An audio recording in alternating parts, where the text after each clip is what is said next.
আচ্ছা, আমার কি সমস্যা? আমি অশিক্ষিত, এইটাই তো তোমার সমস্যা?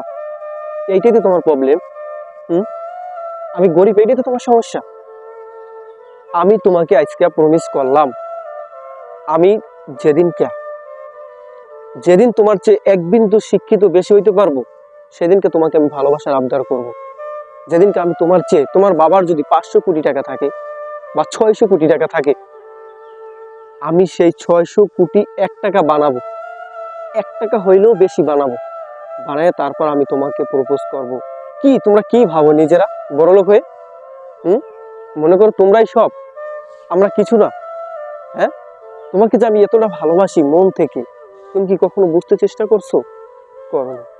আরে তোমরা তো ওই 5 তলায় থাকো, আর আমরা নিচতলায় থাকি।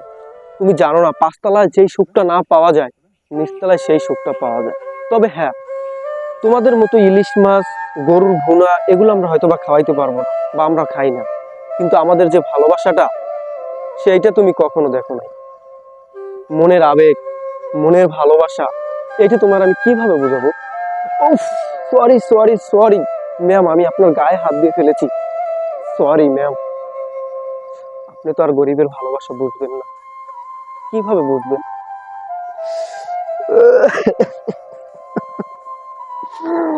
ওই শালা, আমি আপনাকে কিভাবে বুঝাই ম্যাম যে আমি আপনাকে কতটা ভালোবাসি?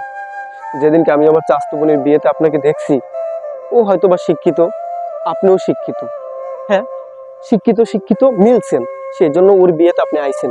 কিন্তু এসে দেখলেন যে তার একটা চাচাতো ভাই আছে, যেই ভাইটা আপনাকে ভালোবাসতে চায়, আপনাকে মন দিয়েছে, কিন্তু সে গরিব।